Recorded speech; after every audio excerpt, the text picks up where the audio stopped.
And so, just as far as what I want to do today and what I'm not planning to do today, I'm going to try and again give you some guidance about if you are in a management role thinking about how to invest in marketing for your company, or you yourself are a founder, how I would suggest to do it. Okay, and also I think more than anything, give you sort of like a framework so that moving forward, when you talk to anyone like me who claims to be an expert or a professional, that you can sort of look at them with a discriminating mind. Okay, because I find I talk to a lot of people who, right in the beginning, they automatically assume that I know a lot of things that and can guide them on sometimes very critical decisions that could put their business in jeopardy if they don't make these decisions well. Because we're talking about, it could be half of your startup runway that you might spend on marketing. What I'm not going to do today is try to impress you with lots of stats. There's plenty of them out there. Just use Google or Yandex or whatever search engine and you can find many of them. I'm also not going to talk about campaign case studies for Coca-Cola and what they did, because most of the people in here do not work for Coca-Cola and do not have the budget of Coca-Cola. So when you go to these talks, many times people will say, oh, here's what Ford did. And the fact is you most likely do not have $1 million US to spend in a quarter. Okay, so I apologize because there's a little bit of a cutoff at the top, so there's usually like headers that talk about what the slide is about. But here are some guiding principles that govern what I'm going to talk about. So companies are, just like people, are impacted by the manner in which they communicate with their audience. So if I was up here and if I was just looking down at my feet and I was mumbling and I wasn't talking very clearly, you would think certain things about me as a professional, and this translates into the digital world. So to use a basic example, when you're meeting people, if you're very polished and people have an impression of you that you know what you're doing and you can deliver results, and they go to your website and it says not found or last updated 2009 or any variation of that influences impression. Okay, so I'm not going to try and talk to you about the future is happening and all this stuff. The fact is, it is happening. Whether there are people who sometimes say, I don't like mobile devices and I don't like social networks. The reality is most of the world is now using those devices, and good and bad news is spreading on them very quickly, whether or not you are contributing to that or not. Regardless of where you're going, you have to start from somewhere. So it doesn't matter if you don't know anything about digital media or have never done any online marketing. You have to start from somewhere. And then lastly, my assumption is that most of the people in here, your primary job is not doing digital marketing. My assumption is that you are running a business, or you are selling, or you are thinking about how to grow a business, and digital marketing is not your main focus. Okay, so this is talking about dirty little secrets. Maybe many people who are in my position won't tell you these things typically. Marketing is a lot of BS. Okay, it's a lot of me trying to make you feel like you need me and making you feel bad if you don't work with someone like me. The reality is marketing exists for the purpose of three clear things in my mind. Identifying demand for your product. Who wants your product? Who's ready to buy your product today? Creating that demand. Okay, so why does someone need your product immediately? Or maintaining an illusion of demand. So this third one, this third one is most of what you see. Luxury brands, Gucci, Vuitton, all these brands. That's what they do. They maintain the illusion of demand. Okay? And they're able to, through this, they're able essentially to create demand. Because no one says to themselves, I'm going to die if I don't have a Gucci bag. That's all, the work of advertising. This is the current situation as it relates to digital. Marketing is really only as necessary as your company requires it. So if you are in a business where you're handing out business cards to people and they're going to say, I like this guy, or get this gal, I'm going to Google him and see what I can find. If they do that and they don't find a website or a professional link like LinkedIn or whatever it may be, then you have a problem, because that throws a wrench into your sales process. So my point is, if you don't need a website, or if you don't need a digital strategy because you have a huge pipeline and you have lots of business, great. Save that budget for something else. Digital perception can influence reality. This is a big thing. a lot of if you look at the VC and the startup market right now, there's the most recent one was Yo, which was a kind of a messaging feature, and it was valued at some ridiculous amount because there's a perception that everyone wants to get in on that startup, and so it's hugely valued. So even though perception is not necessarily reality, it can influence reality. So it's the same way. If you are a one-man shop in Hong Kong, but your website reads as a 10-person outfit, that can influence someone's likelihood to pick up the phone and call you. Again, most people aren't going to tell you this, but the truth is, people like me, I'm able to take advantage of knowledge gaps from unaware brands. I see this every day.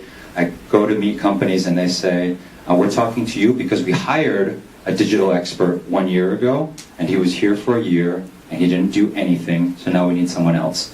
This is in the market right now. Of course, I try to, you can already tell from the way that I'm speaking to you, I try to be very upfront and honest with people, but there's a lot of knowledge gaps in the market right now, and there's plenty of digital experts who use that to their advantage. And then the last one is also important. Brands are able to invent or reinvent themselves through investments in digital marketing. You see this a lot in Hong Kong right now with fashion is a big place where this is occurring. So I don't know if this picture looks familiar to anyone. This is Angela Ahrendts, who was the former CEO of Burberry, and she was really well known for her time at Burberry, where she made significant investments in growing the digital share of Burberry as a brand with consumers. She was so successful at it and sort of revitalized the brand in the online space. And as a result, Apple has snatched her from Burberry, and now she's the VP of retail online. So going from a very traditional management role in a fashion company, fashion label, now to a heavily digital role in one of the premier digital brands in Apple. And for me, that's evidence that there is this crossover. Am I going fast enough so far? Okay. Great. So here are some just guiding questions and principles for people thinking about digital. The first is, who are my target consumers? How are they purchasing competitive products or services today? And how would this change in the future? Beyond those target consumers, who else is looking for you? Investors, business partners, competition. Okay? And this last one is important in terms of calculating how much you want to spend. Of the total marketing budget that you have, what are the factors which would cause you to invest more or less in digital compared to traditional offline marketing? So I'll talk more about this later. Okay, so this is what I call a digital framework. This is actually called a napkin framework, because the idea is you can write this on the back of a napkin, and this is, for me, what you need to remember for any meeting you might have moving forward with someone like me. Digital assets, you want to get everything into this bubble here. This is what I'm trying to sell you and what other people are trying to sell you. These are basically your things. These are things you own. So if we get more specific, it's your website or blog, it's your social media, it's your database, how many emails, how many phone numbers you have. The reality of going for paid marketing, the sort of most immediate results are usually the most costly. Okay? And then they're usually the most ideal, longer term and profitable. The cost is that they take more time. And so just to put in, when you're looking at, probably some of you have experience with keyword marketing or social media marketing or email marketing or any of these types of things. This is where they fit, okay, into the two things. So you can kind of tell quickly whether they're short-term or long-term. Maybe the folks can send out the presentation afterwards in case you guys are interested. Okay, so online advertising, I'm just going to talk about, this is probably the most important thing for a new business in my mind, because no one cares that you just launched your business. That's the reality. Most people outside of your immediate network don't care. And there's plenty of people, though, the good news is there's plenty of people who are looking for your service and don't have any idea that you exist. Okay, so that's really the goal of marketing, right? So things that you have to wrestle with is how search engines, Google doesn't care that you exist. They don't care about making your business better or smaller. They don't care about that. Social networks also don't care about that. What they care about is, are we posting content that people are clicking on? Okay? And looking at your competitors and what they're doing, this is always important, I think, in any business. So as far as advertising, one thing that I would suggest for anyone who, if you're not doing any advertising at all, probably the first place to start would be keyword advertising. Okay, so that's a lot of what I spend my time doing. I spent probably 7 years doing that with Yahoo and then at Expedia. So just to give you kind of a story about it, at Expedia I looked after the keyword advertising budgets for one of their brands, which is Hotels.com, which some of you are familiar with. And my team was spending advertising budget on Google, Yahoo, Baidu, Naver, all across Asia, and our budget on a monthly basis was $1 million US. Okay, so we paid that to Google, to Yahoo, to all these engines. And so of course, when you're spending $1 million US, you can track by the hour, by the click, exactly how much you made from what you spent in advertising. So this is all related to keyword advertising. So no matter what type of service you do, if you can think about, if someone doesn't know that you exist, but they want your product or service, what would they type into Google? What would they type into Yandex? Whatever it may be. If you can think of that keyword, then you can buy it. And you buy it on a per click basis. It might be 20 cents Hong Kong. It could be 20 Hong Kong. It's really dependent on how many other people want that keyword. So that's as much as I'll explain now without having your eyes glaze over. On top of that, landing pages are also very important when you start thinking about advertising. So when the user types into Google, the service that you do, all they see first is the ad. They don't see your nice, handsome, or pretty face. They don't see any of your experience. They just see your ad. And when they click on that, what do you want to show them? So that's where it makes sense that you should have a nice looking website or landing pages there. So this is what I think I try to get everyone to think about when you're starting off. Trying to increase sales is obvious. That's usually that's what most people say. But trying to obtain data is more valuable. So a lot of small companies especially, they say, well, how much should I spend when I start off? The reality is how much do you need to spend to get a sale? So I met with a woman the other day who does interior design, and she was telling me that her average sale is about 300,000 Hong Kong. Okay, so of 300,000 Hong Kong, how much would you be willing to spend in advertising to get that sale? That's how you kind of want to think about it. Brand promotion, a lot of people, when they just start getting started with this, they talk about, we want to promote our brand. We want people to know our brand. That's a very long-term and very expensive goal. What I would focus on is traffic and sales. How am I doing? Yeah? Okay. And I would recommend you manage your advertising and your digital marketing similar to how you would manage your investments. Just like most of you, unless you're a professional investor, you're probably not buying and selling stock today and then tomorrow. You're probably looking at investments that you're going to buy over a certain period, several months, whatever it may be. And online advertising is the same thing. Most things do take some time. You're talking about weeks, months, quarters. Okay? Google Analytics. And Google Analytics allows you to create goals. So all of our clients that we work with, we can put tracking on their websites, and we can tell you every single time someone did something meaningful. Every time someone sold something, every time someone filled out a contact form, we can tell you that. And then we could show you a report that says, here's how much money you spent to produce how many contact forms, or get how many emails. Okay, so I think this is important for people to realize. Most people don't know about this. Advertising is all about targeting. The better the targeting, the more effective the results. So these are all methods that you can target right now. You can target by geography, by the type of intention that the person has. Are they ready to buy, or are they just researching? Device is a growing area. A lot of people want to target by mobile. Okay, so depending on the business that you're in and really the target prospect that you have, you would really want to have a deep think about this and think about what are the targeting criteria that makes the most sense. Okay, so I hope that of the few things that you might take away from this is another way that you can think about this moving forward, speaking to anyone. So thinking about which campaign below is the most effective. Most people start thinking, oh, I've heard of Google, I've heard of Facebook, so those must be the ones that are the most effective. And right now, from looking at it, this is what the spend looks like, so you don't really have an idea. But it's really about trying to get deeper down the line of what happens once you spend, how to measure the results. So here at the top we have cost, number of sales. So just by looking at number of sales, you might think, oh, Google was the best. But then on top of that, there's also what the cost per sale is. And this is actually a simple calculation. It's just dividing 5,000 by 10. Okay? This is the thing that is actually the most important, right? So the average sale value. So the idea here is that in this very simple example, because this campaign produced an average sale that had $1,000,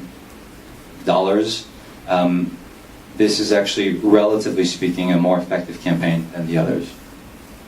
Okay, so in case, going back to this, you want to keep these in mind as you're talking to anyone and any type of marketing, social advertising, keyword advertising, whatever it may be, and how to evaluate the effectiveness. Okay, so this is a look at, let me try to do it this way. If this is your healthy growth of your business, so over time, your revenue grows. That's what everyone wants. The red line is how much you're spending as a percentage of your total budget. Okay, so what you hope is that over time, you're spending less on marketing and your revenue continues to grow. Everyone follows that? Okay, so this is what we can call organic ROI. This is a very simple model. I'm going to give you something that's a little bit more realistic. So this is probably more realistic. You have a certain revenue trajectory. You decide at this point you're going to work with someone like me or you're going to do it yourself. You're going to start advertising. So you spend much more money. You're spending now, if you look at your cash flow, 30% of your expenses are advertising. Okay, but hopefully the good news is you also see revenue increasing. Okay, and at a certain point you say this is becoming too expensive. I no longer want to spend 30% or 40% or 50%, and I'm going to start to decrease what I spend on advertising. But of course your revenue stops growing at the same trajectory, but it continues to grow.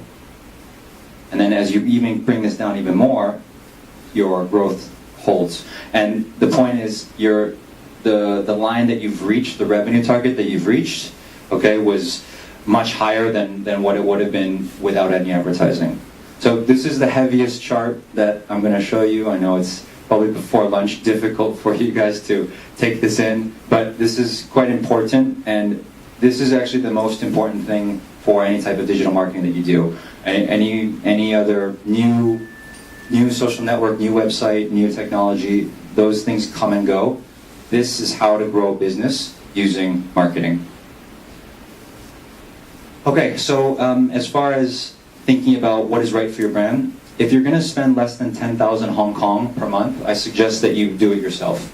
There's plenty of tutorials on how to do it. It's not going to make sense to work with someone like me. And if someone is saying, oh, I'll work with you for 5,000 Hong Kong a month, you have to think about how much of that money are they going to give to Google or Yahoo or 1,000 Hong Kong. It probably makes sense for you to just experiment yourself. I think you should get some outside help, whether it's an agency, whether it's a contractor, at this amount when you're spending about less than 50K per month. And you should hire someone internally when you're starting to break even. So this is quite an important thing to keep in mind. Let's paint the scenario. You decided to hire a digital marketing person in-house, and because of the charts that I showed you before, what you're paying that person produces the same amount of revenue. Okay, and that's a critical point, because most likely what that person can produce is going to increase over time as your brand grows. Okay, so that's where it makes sense to get some inside help. And this is a little bit more detailed on sort of insourcing versus outsourcing. So these are different types of things that we do, but these are typically the elements that I recommend that you can manage in-house, okay, and the other pieces that make sense to get someone else to do. Let's just go through this. Okay, so on a similar topic to what I just mentioned, I would say if you're doing it yourself, doing online advertising, when it starts to take up 20% of your time, when you're spending one full weekday doing this, you should also start to think about outsourcing. When you're working with an outsourced person, like me, like an agency, and you're spending 2 days of your week, 40% of your time working with someone like me, that's when it makes sense to bring it in-house. Okay? Some of these are obvious. Cheapest is not always best. The other story that I got yesterday was a woman who was thinking about doing some advertising, and she said, well, I've gotten several proposals, and one is 10,000 Hong Kong a month, and one is 5,000, and one is 2,000. So I'm thinking about going with the one with the 2,000. And I said, well, that's the cost from the agency. You need to ask the agency, what is the cost of the media that they're buying? So it's the same way, if you want to buy a house, I can show you a $100,000 house, I can show you a $40,000 house. It doesn't necessarily matter that one is better or worse than the other just by the price alone. 2 minutes? Okay, great. So these are the next, really the next steps that I would suggest. Review your website. Usually everyone I talk to loves their website, but I would review your website as a consumer who doesn't know you and is looking at other competitor brands. And how well does your website stand? Brainstorm some specific targeting characteristics of your target consumers. Again, going back to what we spoke about earlier, of your average sale, what % of that amount would you be willing to dedicate to marketing? So if your average sale is 300,000 or 3 million, how much of that 3 million would you be willing to spend for marketing? And that's not a bad way to think about it. Similar to that is what % of that would you be willing to obtain data? Because we can run a campaign for you, but that campaign lets you say, okay, based on these numbers, here's what the next 2 years would look like if we advertised. And that's it. Ask for proposals and experiment. I have some other stuff on online video, but maybe we don't have time for that, so we can do that another time. So thank you very much. If you have any questions, I'm here. Thank you very much.